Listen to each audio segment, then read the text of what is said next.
The desert sun shimmered over a restless camp. 12 tribes, 12 banners, 12,000 murmurs beneath the same sky.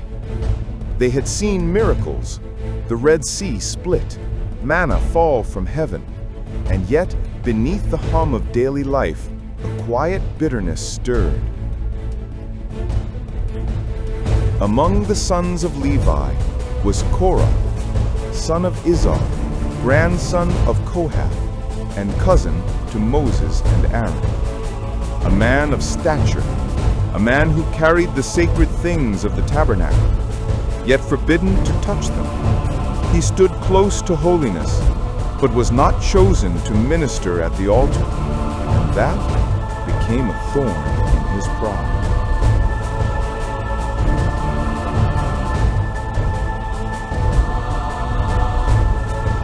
At night, his tent glowed with whispers. "Are we not all holy?" Korah said. "Has not the Lord spoken to all of us? Then why should Aaron alone draw near?" Eyes glimmered in the firelight, heads nodded. From the tribe of Reuben came Dathan and Abiram, men of ambition, descendants of Jacob's firstborn, who still felt robbed of their birthright. Old wounds met new pride. A movement was born.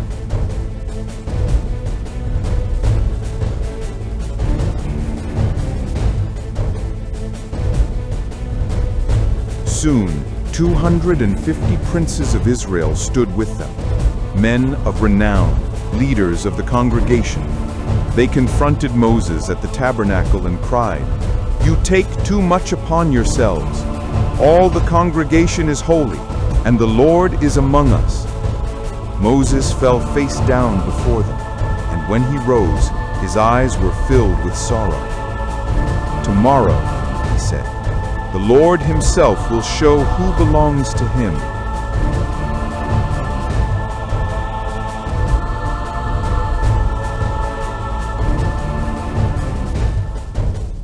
The next day dawned pale and heavy.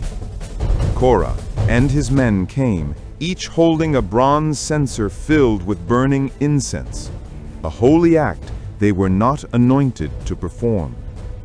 Before the tent of meeting, the smoke of rebellion rose. Moses stood before them and said, "You sons of Levi, is it a small thing that God has brought you near, and now you seek the priesthood also?"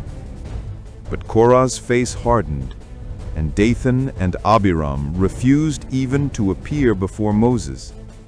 From their tents they shouted, "We will not come up.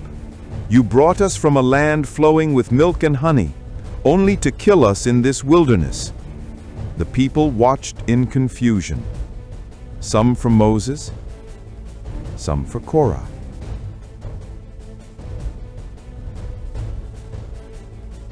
Then the voice of God thundered in the camp, "Separate yourselves from among this congregation, that I may consume them in a moment." Moses and Aaron fell on their faces and cried, "O God, the God of all spirits, shall one man sin, and will you be angry with all?" And the Lord spoke to Moses, "Speak to the congregation, saying, Get up from around the tents of Korah, Dathan, and Abiram."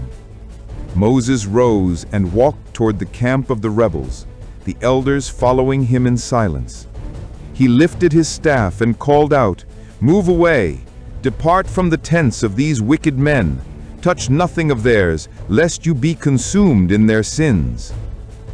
The people scattered in fear, wives clutching their children, friends weeping as they stepped back. Only the rebels stood their ground, defiant, unbending. Dathan and Abiram came out proudly, their families beside them, their little ones clutching their hands.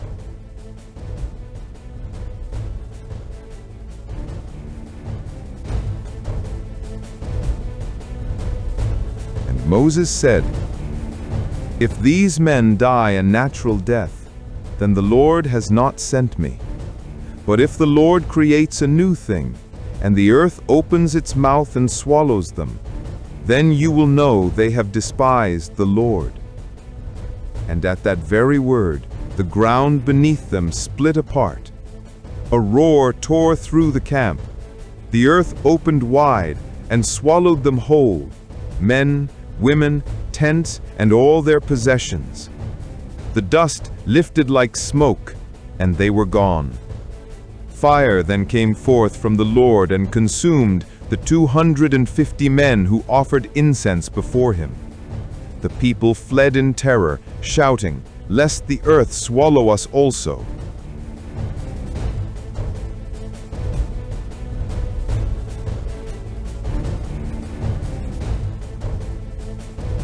When it was over, the Lord commanded the censers of the rebels to be beaten into plates of bronze to cover the altar, a sign for generations to come, that no one may take the priesthood upon himself, but pride leaves a shadow that lingers.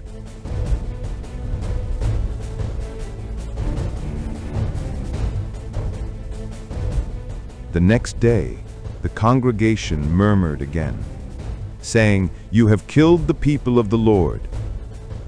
And wrath rose from heaven once more, a plague spreading like unseen fire through the camp. In moments, thousands fell. Then Moses cried to Aaron, "Take your censer, put fire from the altar in it, and lay incense on it, and run quickly to make atonement for the people."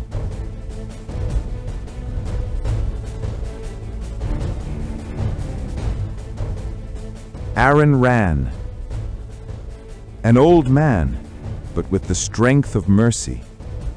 He ran between the living and the dead, the smoke of incense rising from his censer.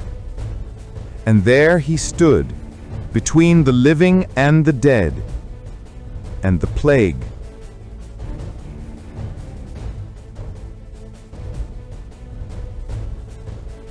When the sun set that day, the camp of Israel was silent once more. The ground that had swallowed rebellion now lay still beneath the stars.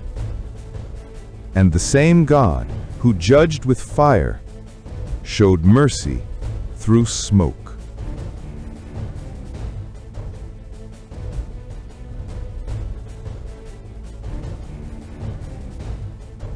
Centuries later, the sons of Korah, those spared by grace, became temple singers in the time of David.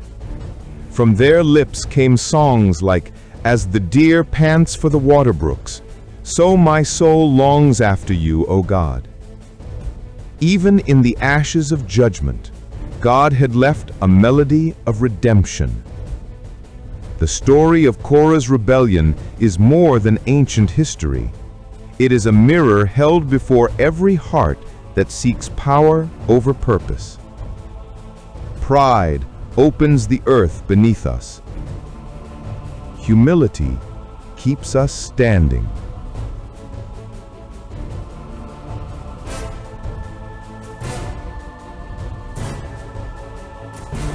If this story moved you,